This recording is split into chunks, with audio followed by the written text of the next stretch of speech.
I think in those early days of the sports teams apps, they were sort of built as a destination. It's like, oh, this is where you need to go to consume our content and that kind of thing. But the stickiness really came when the app started to have utility, had a reason for you to open it every day, whether you were going to the stadium and integrating the ticketing, also all that home experience. How much is, I guess, that utility focus something that you're focusing on, or is paramount in the apps that you're designing? Yeah, that's again a really good question. I think people use the app for different reasons, and we're really trying to take that to heart when we're designing. Having fans around the world, global fans, they don't really need to see tickets, right? Like if they ever get to go to a game ever once in their life, that's a one-time thing. So how do we make it so that they find value in the app and they're not just sifting through a bunch of promotions they can't use, right? There's nothing more frustrating than seeing something that you're, geolocated, locked out of entering. So how do we create those seamless, frictionless journeys for fans, no matter where they are in the world, without them even really knowing what they're missing or what they're not, right? Very happy to welcome Jon Wolf. He's the Manager Product Design at Maple Leaf Sports and Entertainment. Jon, welcome to the podcast. Hey, thanks, John. Thanks for having me. Excited to be here and geek out with you for the next hour. No problems at all. Always happy to get my geek on. I always ask people how they got their start in the world of sports. What about yourself? How did you get your start in the world of sports? Yeah, so it was a long road. I was preparing to answer this question and I was doing some math, and I've been a designer for 15 years. Always had a passion for design, always had a passion for sports. And just really luckily about 4 or 5 years ago, I got the opportunity to kind of blend the two together. And I don't think that was ever really something I set out to do. It kind of just organically happened. I think at the end of the day, I just continued to put my best foot forward, work really hard, build fantastic networks and relationships, and show up to work every day doing what I love. And, when you do that in any industry, eventually opportunities kind of, come by naturally. Having worked in various different industries, the sports industry kind of, as I mentioned, came up about 4 or 5 years ago. And, it was being from Toronto, born and bred, raised, growing up watching the Leafs, Raptors. It was somewhat of a unbelievable opportunity. And I had to almost take a step back and couldn't believe, I guess, it was actually a real opportunity for me. And so, I would say it was just kind of came by organically, and I was fortunate enough to have the opportunity and seized it. I mean, that design to developer space, and like I told you before we started, I was a coder developer before Sports Geek. You do have the ability to sort of jump to different industries because, when I was a coder, they're all ones and zeros, they're all use cases, they're all about the data flow. And then from a design point of view, it's, how do you onboard users? And it's, slightly different for the web and different for mobile. So did you have sort of that background of being able to change to different industries and sort of see how those customers acted differently? And then did you have to learn something new coming in as a how sports fans are different to, if you're doing an app for a bank or you're doing an app for another consumer product? Was there some learning curve on what sports fans want? Yeah, that's a absolutely fantastic question. I think it's funny that you mentioned banking because I feel like any designer, it's a rite of passage to have to work for a bank, right? There's always work there. And it's I wouldn't say it's the most exciting work, but it's definitely important work to do. But yeah, in the sense of sports, you don't realize, how cyclical it is, but when you're sitting on this side of it, and you realize that there is a game on Sunday as we're recording this, and we got to be ready. There's no pushing it out by a day. There's no pushing it by an hour. The puck's dropping at 7 p.m. Sunday. So you better be ready. You better have staff prepared and everything tested as much as possible. So I think that was probably the biggest learning curve, which makes it both exciting and terrifying at the same time. Yeah.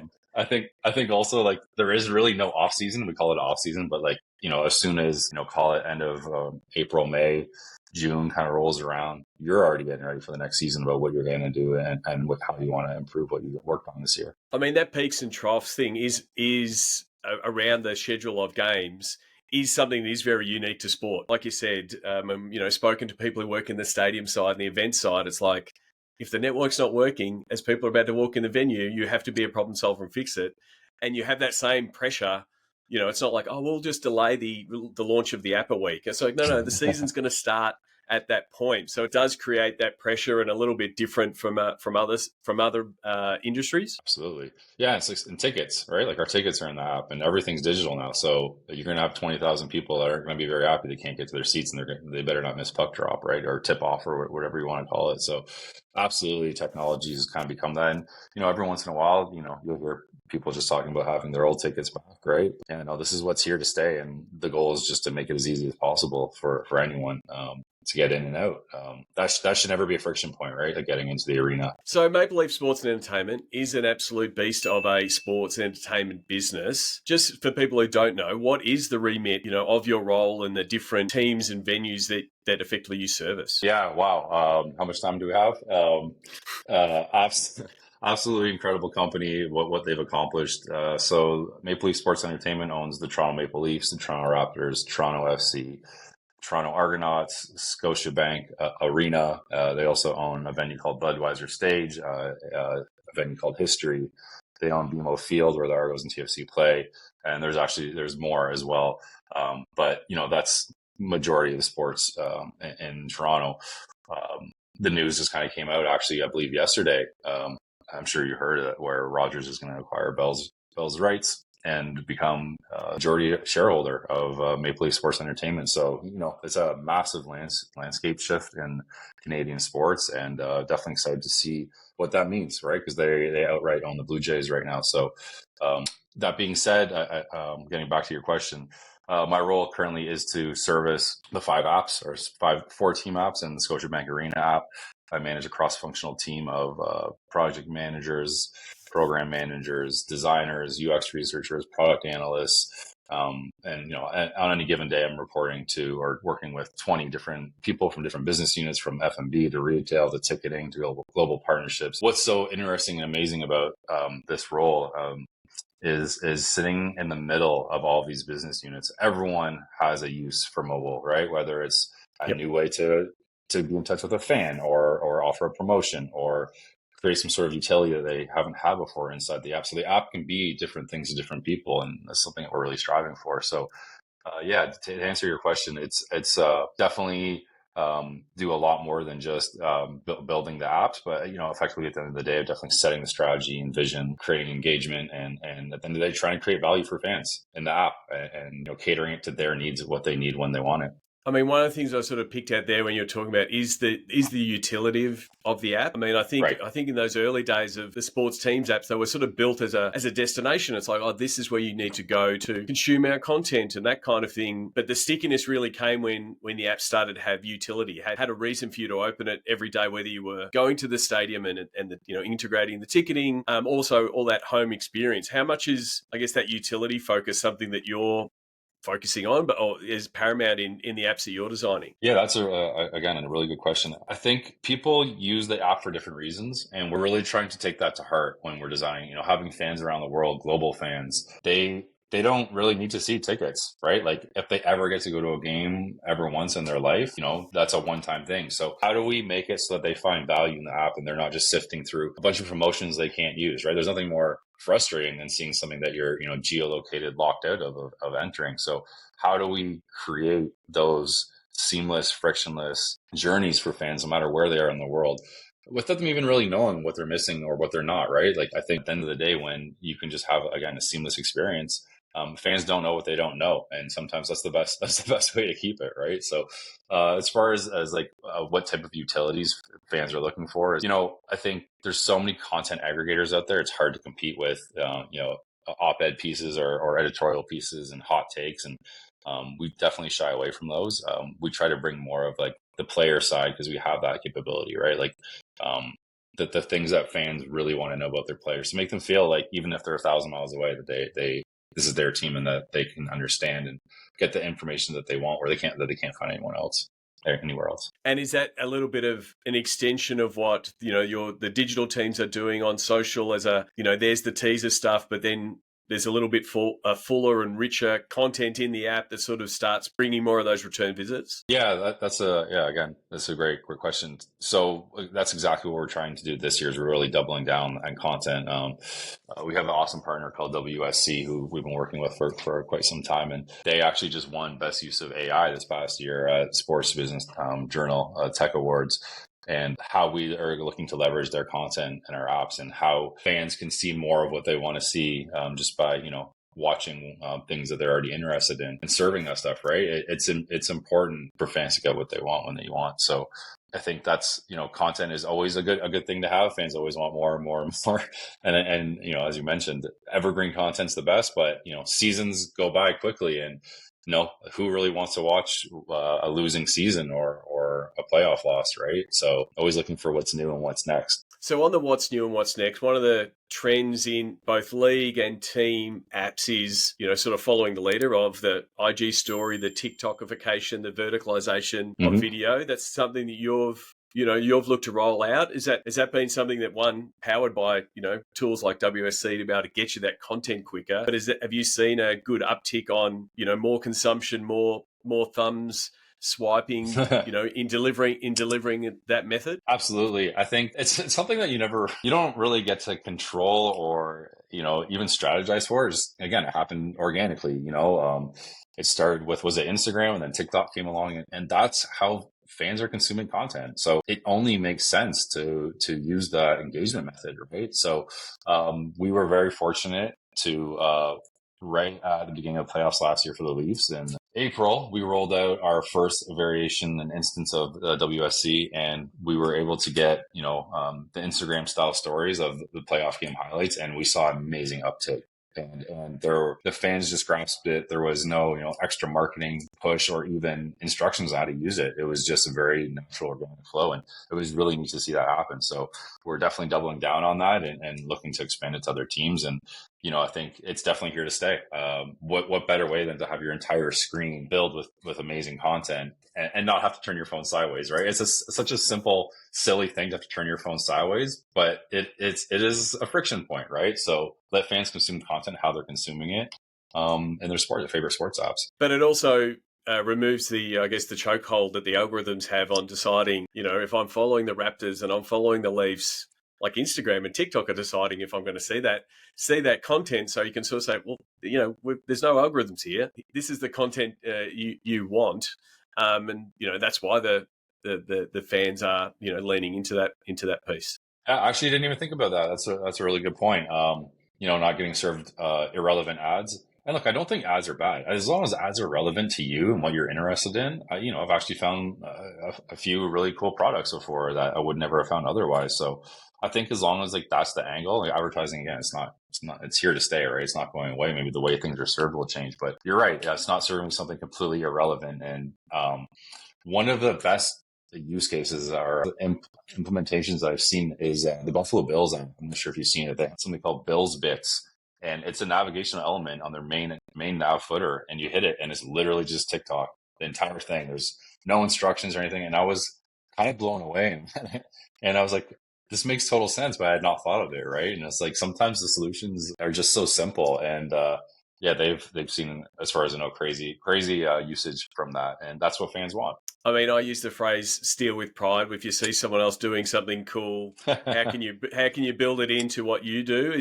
Do you find yourself downloading far too many other team apps or league apps and swiping and testing and looking for different things that you can use? You know it. I mean, one thing I do love about sports is it's a sense of community because, it's funny. I can actually pick up the phone or jump on LinkedIn and reach out to kind of any other team. And most of the time they're very willing to speak with you, right? The New York Islanders reached out to us before they built their app and said, "Hey, we really love what you did." And we were so happy to speak with them. It's neat to have recognition by your peers because a New York Islander fan's probably not going to be a Toronto Maple Leaf fan, right? And that's okay. And so it allows for kind of that cross collaboration and hey, did this work for you? This didn't work for us. Well, why? Certain things work in different leagues that they don't work in other leagues. And it's a really, really neat part of the industry that, you're not going to do that at a bank. You're not picking up the bank and say, "Hey, RBC, what are you doing?" Yeah.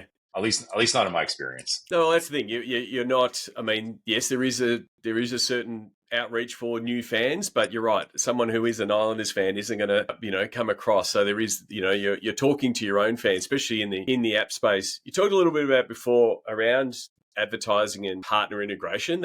That's becoming more and more important. As a deliverable for your commercial team and your sponsorship team. How do you both tackle that and manage that and integrate that into what you're offering and trying to keep that balance? Like you said, you don't want someone opening up your app and it be full of ads and full of promotions. How do you balance that? Yeah, it's a really fine line, isn't it? Because you put too much out there and it's really drives people away. You don't do enough and you're not making enough money to make ends meet, right? So again, it's a really, really fine line. And I think at the end of the day, the goal should always be to do it, to advertise and market in a situation that makes the most sense, right? So retail stuff. Do I get 10% off retail stuff at Maple Leafs, Real Sports? Then it makes sense to promote the credit card that allows us to do that, right? So it's a like nice to know. It's a value add. Everybody wins. But you're right. It is a constant battle of, okay, what's new? What are fans interacting with? What do they want to see? Are they local? Are they not local? Can they see this partnership opportunity? I mean, I think just the other day, the Oreo announcement was announced, where Oreo has sponsored our helmets and we have milk on your jerseys. So I can't wait to see the activations that come through this year, right? The Milton cookies, it's going to be really neat to see. But yeah, it's always a fine line, right, Sean? And I don't think it's ever really done. I think you're just always kind of trying to do your checks and balances and make sure your servicing is all three sides, ideally, right? If you can, at the end of the day.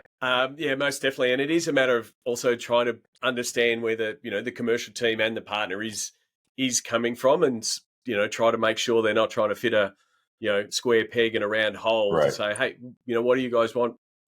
Because this type of activation or promotion or this works better in the app for that outcome. Are you sort of providing that, I guess, consultative approach back to the commercial team to sort of make sure you're getting the best fit? Yeah, that's this is exactly what we do. We sit down with our global partnerships team and we'll bring ideas to them first, and we'll say, hey, like, what do you think of this? Does this make sense? Because we would have already vetted. My main goal is always fan engagement, right? How can I fit the fan? Because at the end of the day, that's what, for me, it matters the most.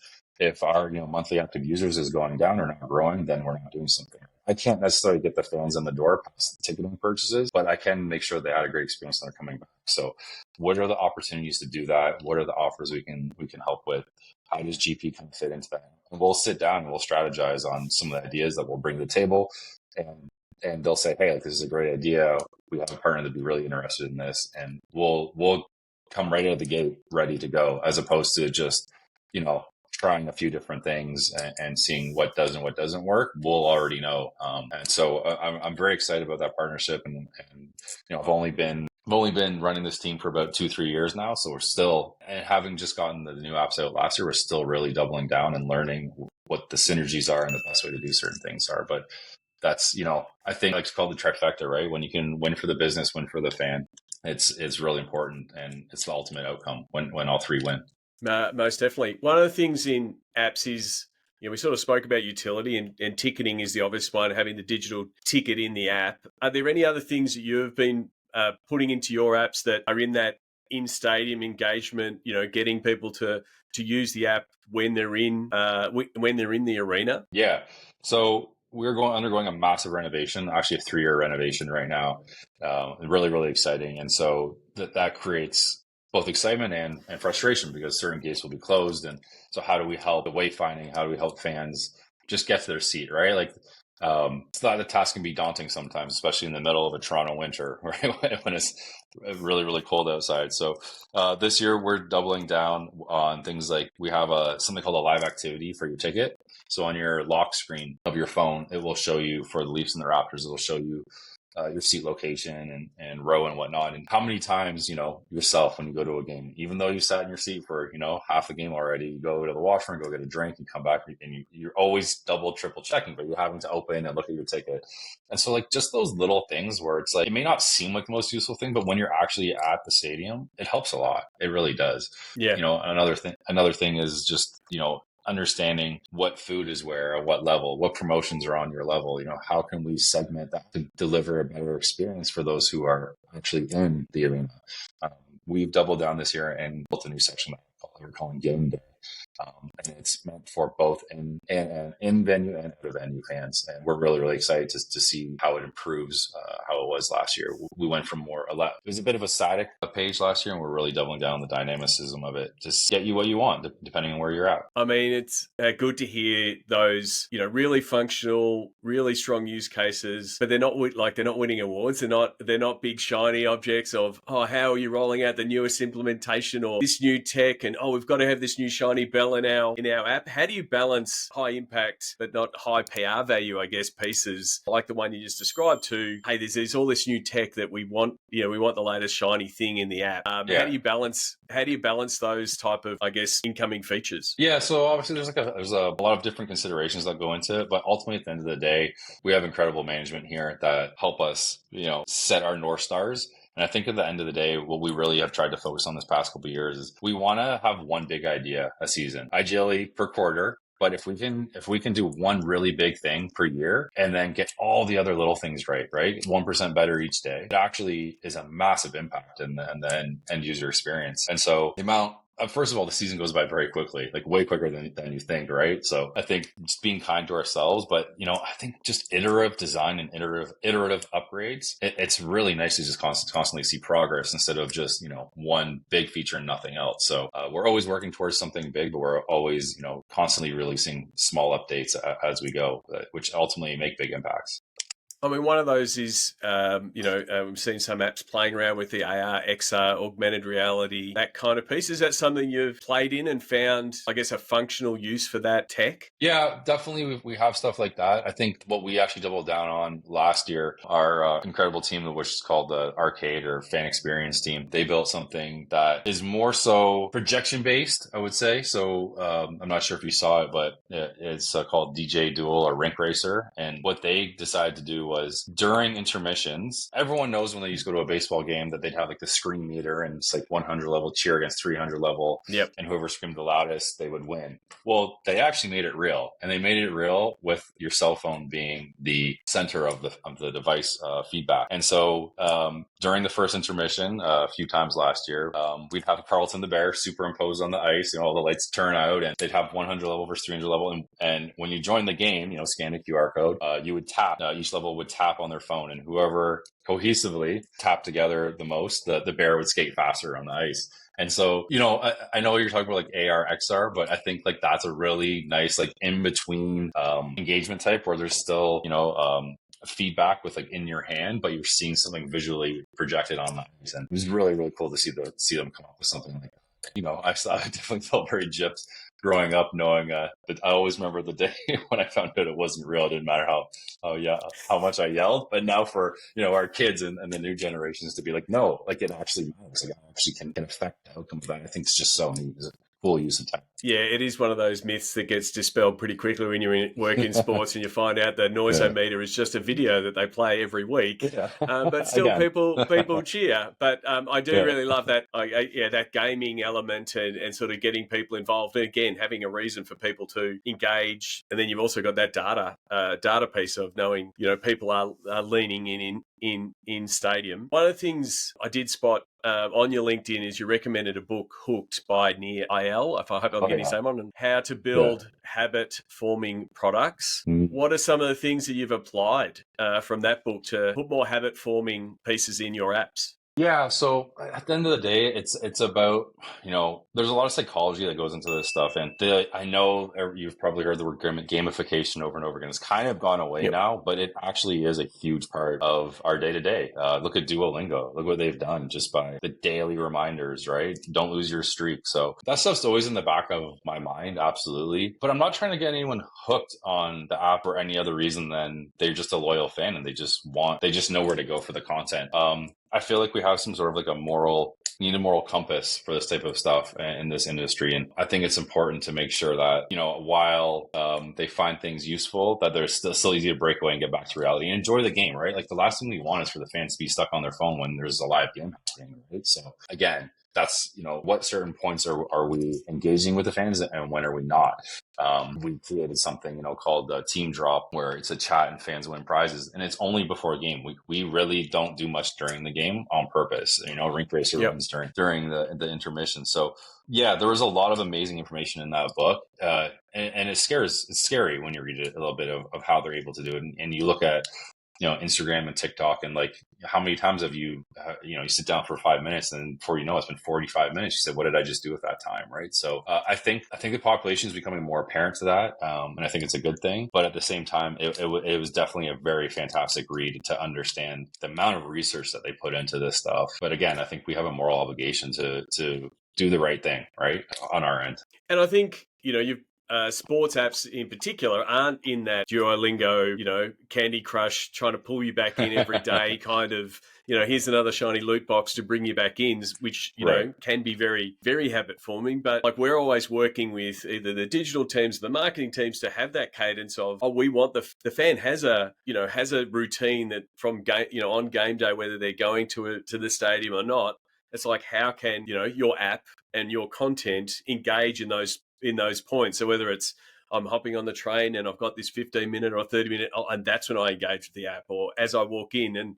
And so it's sort of trying to get those key moments in that journey that you want the app to be part of. Is that sort of the habit forming that you want, which is a healthy one and part of their usual fan journey? Yeah, that's exactly it.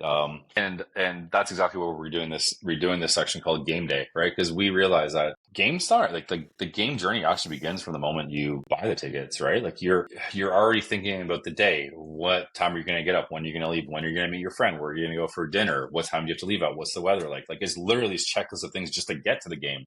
Never mind once you're there. So any way that we can help with that is a massive win for us, right? Like, we should remove those friction points and surface content or relevant information when needed.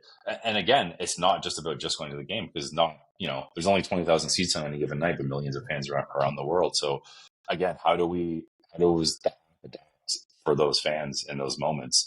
And again, it's habit forming, right? Like, that is why we launched a team chat for all of our sports teams, because fans do want to chat. It doesn't matter if they're not here or not. That the loyal fans always want to talk with other fans, and there's even been romances in some of the chats, right? And it's just so neat to see these people who have all this shared interest and camaraderie and cheer for the same thing, kind of get together on a nightly basis and just really enjoy a sport. Well, we're recording this. We're effectively in the almost pre-season for the NBA and the NHL, and your team's obviously putting in a lot of work to get that new build or that new launch of extra features. And there is a bit of a sigh of relief, when you hit launch and it goes live and you go, terrific. Yeah. But then, there's a lot of heavy lifting to tell the fans and market to them to say, hey, we've got this new feature, or here's what game day looks like, or here's how to get around the stadium because of renovations. How do you work with your teams from a marketing and getting that message out to say, because your app's been around for years and years, you've got to either tell people to download it, or, hey guys, it's not the app that you haven't used for 2 years, come back and check us out. What's that marketing piece look like to start pulling fans back in? Yeah, so I think that's obviously always evolving with technology and whatnot. This year, Ticketmaster tickets will only be available in the app. So, right, there's a whole marketing push just for that. And although that's not a singular primary use, it is a massive use for the app for anyone who goes, right? So, like, it's almost a natural progression on that side, or a natural thing that happens because they're going to need it. So just by that one thing alone, the app downloads will go up. On the other side, last year we wrote a whole campaign called New Season, New App, because it was the first time we would design our apps in a few years. And it was really neat. We had, some of the star players.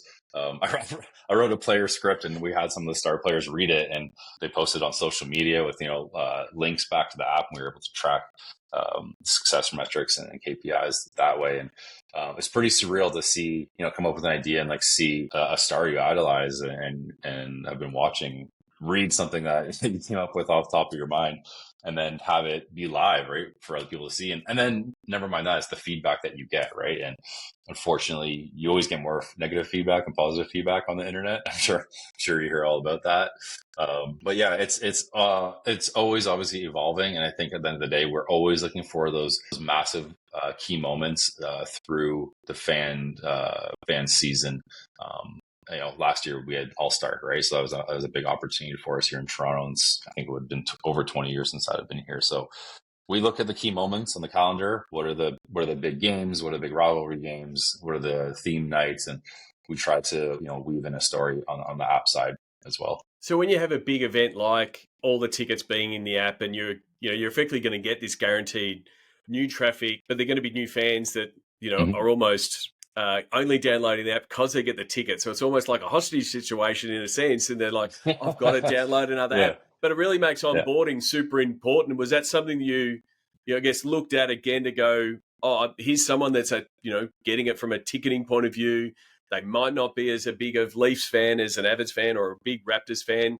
Was that onboarding piece been something you really focus on to make sure that experience is easier and better for them and they get that sort of ticket onboarding experience? Yeah, absolutely. Because again, like I said before, they don't know what they don't know. So if they don't know that they can get this really cool feature of like the live activities for their tickets on the home screen, or even just the score, right? The live score on the home screen, then that's a massive miss for us. And typically, you want to go with, most frictionless features that people will find the most value in. And then naturally they will find the other, maybe more complicated features. So, call it the low hanging fruit or whatnot. But yeah, it's definitely a priority of ours to get just those simple things. And I don't want to use terms from the book hooked, but yeah, right. Like, how do you hook them to say like, hey, like this is actually really valuable. And I find this a value add to my game day experience. Yeah, most definitely. I mean, I think the digital ticketing is, effectively a gateway to say, hey, here's all the other things that we're offering. I wanted to get your take on the explosion that is AI. I mean, it's obviously very much disrupting the world of content and writing, but it's also something that is available as a tool for coders from a debugging point of view. You can also tackle it from a design point of view. Is it something that you're starting to play with and sort of exploring how it can be used both for yourself, but then also inside your team? Absolutely. I think if you don't use it, then you're going to fall behind very quickly. It's obviously here to stay. It's definitely far from perfect. We've used it a few times over the past couple of years. As mentioned, WSC, one of our partners, definitely has maximized it to its potential. We're seeing that. I think there's a lot of fantastic use cases like game recaps or game previews, right, where it can very easily pull historic matchups versus those two teams, what to watch for, how the night had gone the previous night. But it's just not where it needs to be right now. I think we'll probably, it seems like there's a new ChatGPT version every month now. So I would imagine by the end of this year, we'll be in a really, really good spot. And, fans want to consume content however they prefer, right? It should be up to them what media they choose. So if they want to read about a game preview or watch it, we should have both those things on it. And I'm really excited as a fan to see that as well, because, maybe you have bad reception and you're on the train or on the subway. You just want to read. But I think, again, there's tons of use cases and specifically sports. And, I think sports is also very happy to embrace technology. The NBA has done a fantastic job. They're constantly pushing the envelope. Same with the NFL.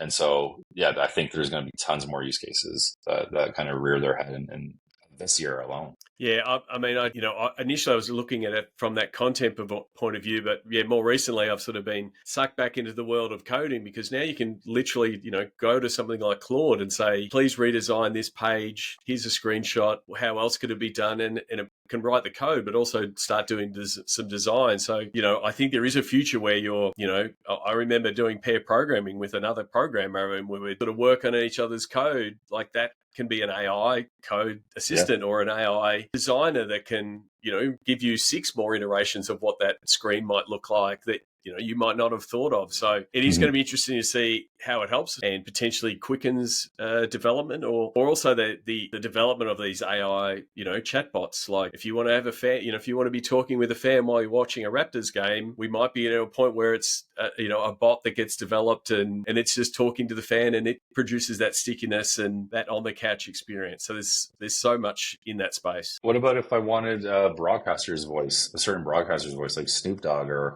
whoever I wanted to be, running the broadcast? Like that stuff's all going to be obviously broadcast rights aside, right? Like that's TBD, but like that stuff like is already technically possible. It's just about getting alignment on it. So obviously the future is personalization. Another word word that I'm not like a huge fan to use, but that's where we're going, and it's exciting. And the fans deserve it, right? Like I think at the end of the day, like you should have the experience that you want.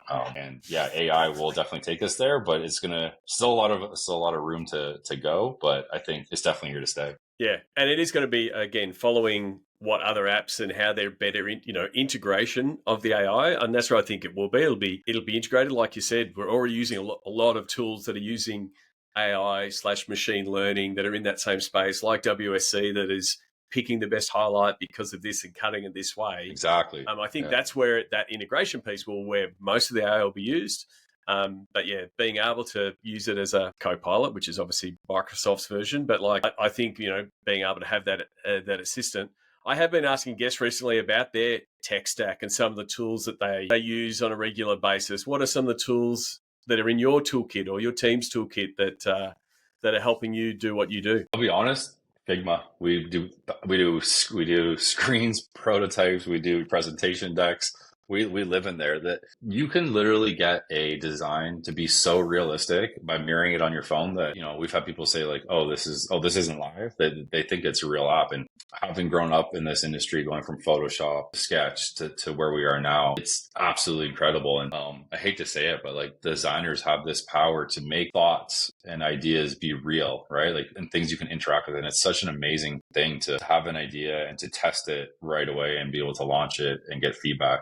We're at this amazing place in time right now where it's so easy to get that data and get feedback and make an informed data-driven decision. Right? So Figma is definitely day in, day out across the whole team. Yeah, that's how I'd answer that. I mean, it does feel like all the tools that are available are sort of aligned with that Mark Zuckerberg phrase of make things fast, break things, and get that learning.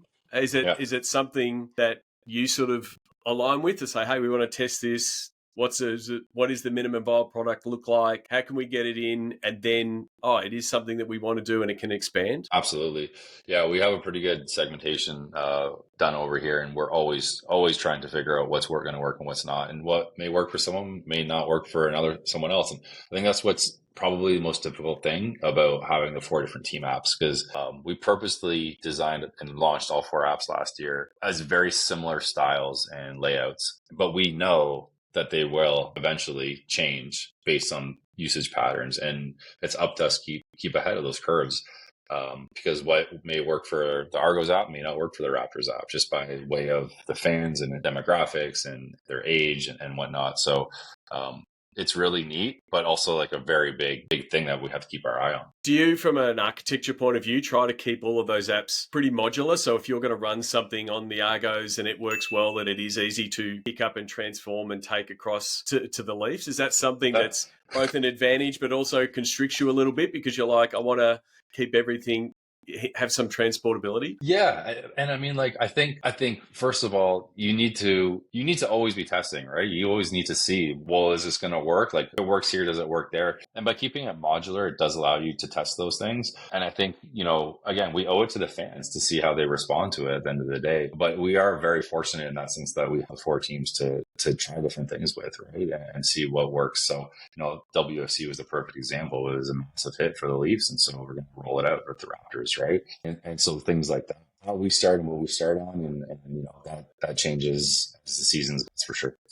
We sort of spoke about it before, whether you're a coder or a designer, there is a lot of similarities in different industries, but sport has its, differences. Like you do get pretty unvarnished feedback on social media from sports fans that you wouldn't do at a bank because no one has so much passion, as they do as a sports fan. Yeah. Have you got any advice for someone that wants to work in the world of sports that has tech and design skills like yourself? Yeah, it's not the easiest industry to obviously break into, but I think at the end of the day, if you show your passion and if you can go above and beyond your expectations, which is definitely easier said than done, right? It is easier said than done. But if you can do more than what's required of you and show that you're, thinking about outside the box, bringing different initiatives that someone else hadn't thought of.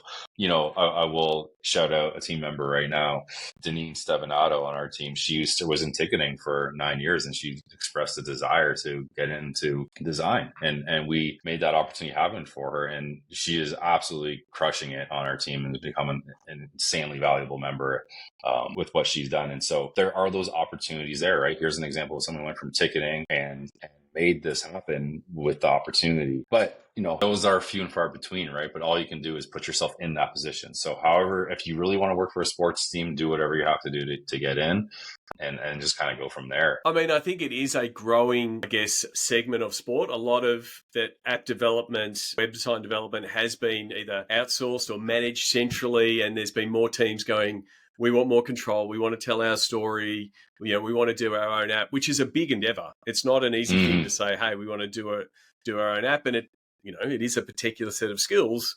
That's not just, hey, I know sports. You've got to know how to design. You've got to know how to code and deploy and all of those things. So, yeah, I think there is opportunities there. But like you said before, those deadlines, they don't move. And so being able to manage, which feature's going in, which feature is good enough to go in, and hitting those deadlines, that's the pressure that sport has that I don't think other corporates or, other industries necessarily have. But you've never felt so alive. No, exactly. Exactly. Yeah. You get those peaks and valleys of, 15,000 people, 20,000 people going into the stadium that are all using your app in that 3-hour period. Yeah. You don't get that in, other industries. If you're building an app for a supermarket or, in finance, you don't get those peaks and troughs, but also that euphoria, like you said, of a win, and boom, everyone's coming in and consuming your content, or tapping their phone furiously to watch the rink race. So like those kind of things are definitely the rewarding parts of sports. Yeah, when you see someone using it and they're like, "Oh, this is really cool," you're like, "Really? I spent all the time on this other feature, and that was like just a low level effort feature, but that's what they really enjoy." Like, you don't get to choose, right? It's up to them. But I will say, this last year on my birthday, we were launching the Raptors app at 5 a.m. Like, that was just the day where it happened, and the Leafs was also a 5 a.m. Launch time. So, they're very good to us here, but that's part of what is required in this industry. And so, if you're not prepared to do that, then you probably won't get too far. But again, it's because you have a passion for it, right? Most definitely. And I mean, as we're discussing it, there's currently a content trend where admins and digital folk are going up to players and showing and getting them to sign old Facebook photos, right? It's currently everywhere. Everyone's doing it. It's a current trend. But I think the one for the developers is go up to a developer and say, here's your app from 5 years ago. And you would get the same, reaction, or, here's what the app looked like in 2015. It's like, oh my goodness, we've come such a long way. So, like, I think I think you would get the same reaction from developers and designers. Goes, oh, that's right. That's what our app looked like 5-6 years, because they've changed so much in the past, and that's not even 10 that years, long let ago, alone Sean, 5. What's that? Right? That's not even that long. It's not even that long ago, which is so incredible. Like 5 years ago, and it's so outdated already, right? It's I've been doing this since 2008. To think about back then, it's laughable. So who knows where we'll even just be in 5 years. Is there any tech on the horizon, whether it be driven by new smartphones, that is already on your radar to go, we've got to figure out how to use that piece of tech? The whole Apple headset was really neat. Obviously, you're not going to see people walking around wearing it, although some people did. There's the XR, AR glasses and superimposing stats of a game you're watching. There's it being on your coffee table and projected up. All that stuff's on the horizon. Absolutely. It's just like, what's going to be the most adaptable? I don't see a cell phone being the main item in the future. I do think glasses will probably eventually take over, right? Like, I don't know how far that is. It's just too cumbersome to carry this thing around. Wouldn't you just like to look at something and be able to, think about what it is you want it to say? So I'm not trying to get too far in the future here, but I can definitely see that the input of the search will change. And is it, it's a little bit that sports isn't on the leading edge of a lot of those techs. It's a little bit of where do the streamers go? Where do other industries go to sort of break new ground to make either that tech or that product more useful? More people using it, and then you go, okay, ground has been broken. We can figure out how we might use that, whether that platform or that new tech stack for sports. Yeah, absolutely.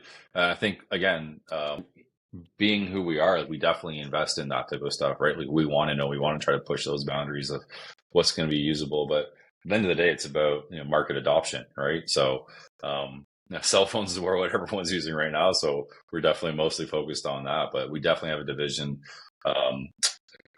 called Sports X that focuses on that type of stuff. Yeah, I mean, I look back at for a while there, Facebook was pushing 360-degree video, and you'd hold your phone up and look all around, and it had a little bit of cool factor. But then people were doing 360 whole streams. It's like it didn't have the length of people going in there watching the stream forever, so it didn't quite catch on. So sometimes if you're too far on that bleeding edge, you're putting too much effort into something that's not really going to take. Yeah, absolutely. So, John, I want to get to the Sports Geek closing 5. Do you remember the first sports event you ever attended? Yeah, Toronto Blue Jays. Definitely was yelling as loud as I could, thinking that I was making an impact with that the noise level meter in the outfield there.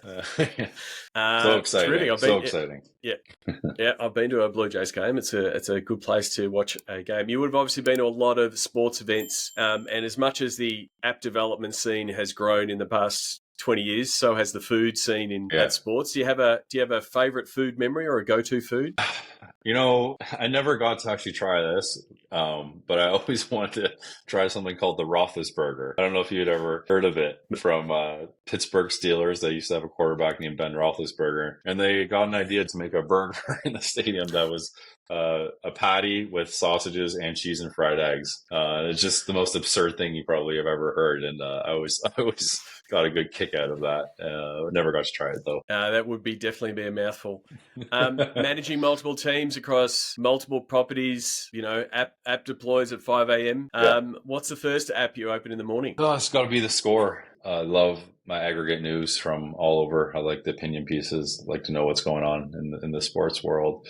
Yeah, fantastically well-designed app. Out of Canada. And is there someone that you follow? It might be someone you follow on a social, or it might be an author that the podcast listeners should give a follow on. Why? I just found this gentleman this past year, and his name's Alex Coppola. I'm not sure if you heard of him. He's incredible, a lot of presence on LinkedIn with partner sponsorships and engagement tactics and whatnot. And I really like how he basically surfaces things that other teams are doing. All right. And so it's become like a really great resource for us to see how other teams are executing certain partnerships and marketing campaigns. Terrific. And then lastly, you can answer this from a personal point of view, and you can put on a team hat or two on. But what social media platform is your MVP? For connecting with people, definitely LinkedIn, and then for just ruckus and news, X, absolutely. Two very different breeds of people on there, but both definitely valuable. Terrific. And John, if people listen to this episode and want to reach out and know more, or at least say thank you for taking the time, what is the best way for them to do so? You can definitely find me on LinkedIn at Jon Wolf, and there's definitely a few of us out there with that name, but I'm the one that works at MLSE. So yeah, definitely appreciate this. Sean, really thank you for taking the time and speaking with me. Not a problem. Really appreciate it, and talk to you soon. Absolutely.